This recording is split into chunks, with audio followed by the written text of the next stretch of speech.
I like to aim for around 5-minute reviews. However, this is going to be a longer video because I just have so much I want to talk about in this particular video. So, if you don't want to listen to the whole thing, I'll include a link to a transcript in the description below. Thank you and enjoy the video. As you can gather from my previous pieces, I have a bit of a hard-on for art, especially art in video games. I love the art style of Gone Home, Dear Esther, and Life is Strange. Well, I think I just found the game that'll be topping my list for quite a while. Homesick, on the outside, looks like a take on Gone Home, with the gameplay style and immense encouragement to take your time looking around, but on the inside it's far more. But I'm getting a little ahead of myself. Allow me to provide a little background. The game begins with a single piece of paper floating through a stunning whitewash of sunlight shining into the room, then onto the floor nearby. We yawn, stand up, and it seems we've been asleep for ages. All the walls are chipping and bleached by sunlight. Our first instinct is to look at and pick up the piece of paper. This is the first step in your journey. We're now able to move freely, looking at everything to enter any room given it's open. It's very simple, but this is how Homesick encourages our progression. On this piece of paper is a crude drawing of a child, or perhaps a really short person, next to a bunch of colorful flowers. On the first look, you may think the game is just black and white, but the green grass emerging from your floor and the colors on the drawing tell us otherwise. You see, everything is just bleached by the sun. It seems the sun in this world is far too overbearing. Its strength has completely compromised this building's structural and visual integrity. As you approach windows in certain areas, this becomes more apparent as the sunlight completely engulfs your eyesight and pushes you away. So, anyways, on to the rest of the video. Homesick is a puzzly, explory, gamey type thing set in an apocalyptic world where you're tasked with exploring this bleak, sun-bleached, and kinda creepy building. Homesick has a huge emphasis on exploration with some slight horror undertones. It's very simple. There are 6 areas in the game. Each is a puzzle that upon completion unlocks the next. You have to fill up a bucket that stays in your inventory once you collect it early on with water to water the plants in each zone before moving on. The puzzles are relatively simple, though some mechanics may take a little while with a trial and error to figure out. To move on to the next area, since the hallways are flooded with the overpowering sunlight mentioned before, you have to sleep.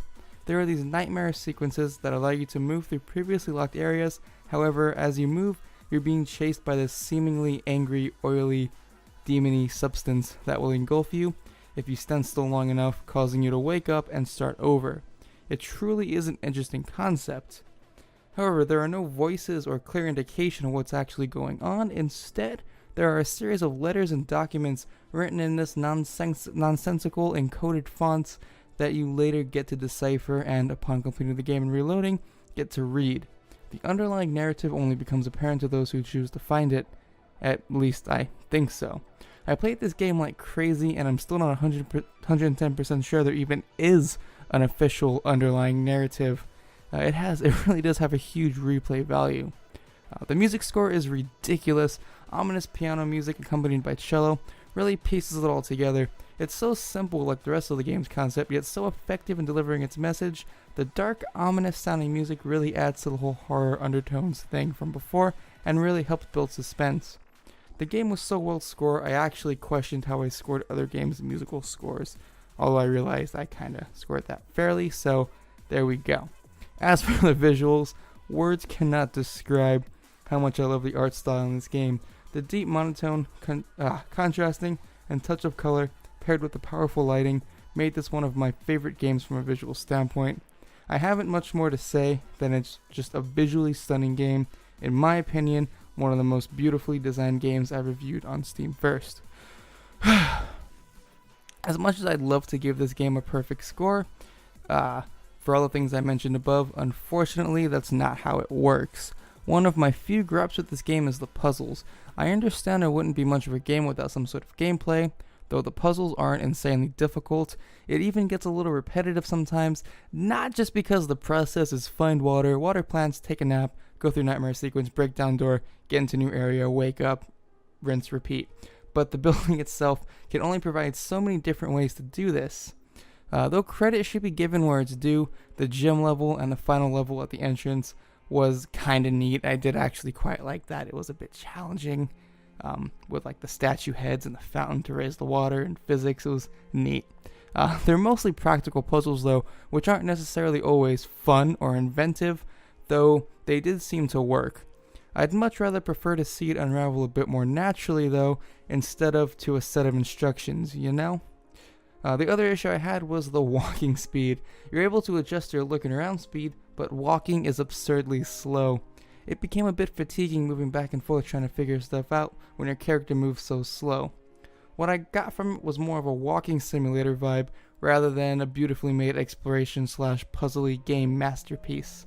I really do hate to be too critical despite it being, my main job as a reviewer, but sometimes, especially in this case, a game is so close to being on the verge of perfection, yet there's one or two tiny little details that prevent it from crossing that threshold into pure perfection. In closing though, I love this game despite my gripes. From the musical score to the visuals, it's great, clunky puzzles and all.